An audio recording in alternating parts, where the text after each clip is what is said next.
कि मंदिर में आने वाले हर साधक, हर पूजा करने वाले लोग, श्रद्धालु, उनके जीवन में भगवत कृपा भी मिले। और भगवत कृपा किस रूप में मिले? तो सुख शांति के रूप में, धन वैभव के रूप में, सुख ऐश्वर्य के रूप में मिले। परमात्मा जब प्रसन्न होते हैं तो आशीर्वाद देते हैं, तो आशीर्वाद में वो यही देते। आज देवलोक की सारी देवी शक्तियां आप लोगों की श्रद्धा भावना को देखकर अति प्रसन्न हैं और आपके ऊपर अनुदानों की वर्षा करने वाली हैं।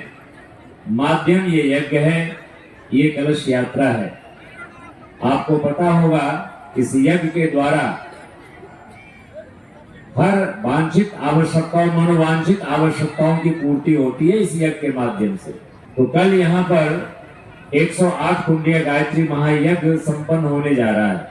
इसमें वैसे जोड़ों सहित देव पूजन, देवावाहन कराए जाते हैं, परंतु जोड़े से हो तो जरूर आवे, जोड़े से ना हो, अकेले हो तो अकेले आवे, क्योंकि कल देवावाहन होने जा रहा है, देव शक्तियों का आवाहन होने जा रहा है।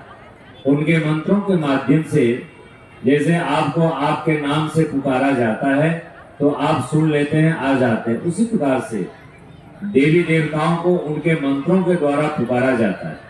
तो कल उनका आह्वान होगा और श्रद्धा भक्ति भाव पूर्वक उनके मंत्रों से उनका आह्वान करते हैं तो वो बरबस चले आते हैं। और जब आते हैं तो प्रथम दृष्टि जिन पर पड़ती है उनके ऊपर उनकी कृपा दृष्टि बरसती है। इसलिए यज्ञ को सर्व काम दुख कहा गया है, सभी कामनाओं की पूर्ति करने वाला यदि कुछ उपाय है तो वो यज्ञ है। इसीलिए हमारे देश में गुलाम होने से पहले घर घर यज्ञ होता था और हमारा देश धन वैभव के क्षेत्र में सोने की चिड़िया कहलाया था, ज्ञान के क्षेत्र में जगत गुरु कहलाया था और ताकत के क्षेत्र में चक्रवर्ती सम्राट कहलाया था। हर क्षेत्र में संपन्न था हमारा देश। कैसे? इसी यज्ञ के कारण, गायत्री महामंत्र के कारण। यज्ञ के द्वारा व्यक्ति को हर चीज की प्राप्ति होती है और होता भी था।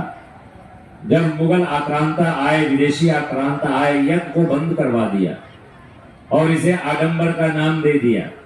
लेकिन लोगों को नहीं मालूम ये आडंबर नहीं, विशुद्ध विज्ञान है। इस यज्ञ के द्वारा पर्जन्य की वर्षा होती है, अर्थात इंसान को जो चाहिए उसकी वर्षा होती है। ऋग्वेद का प्रथम मंत्र है अग्निमीले पुरोहितम यज्ञस्य देवृतम होतारम रत धात्मम।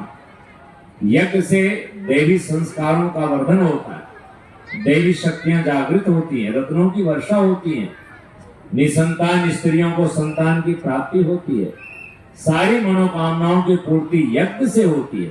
इसलिए सर्व काम दुख कहा गया, सभी कामनाओं की पूर्ति करने वाला। राजा दशरथ जी निसंतान थे, संतान की प्राप्ति उनको देवता जैसे 4 पुत्र रत्न की प्राप्ति उनको यज्ञ से ही हुई थी। इसलिए भाई बहनों, कल जो यहाँ पर यज्ञ होने जा रहा है, इस युग के युग ऋषि, इस युग के विश्वामित्र परम पूज्य गुरुदेव पंडित श्री राम शर्मा आचार्य जी के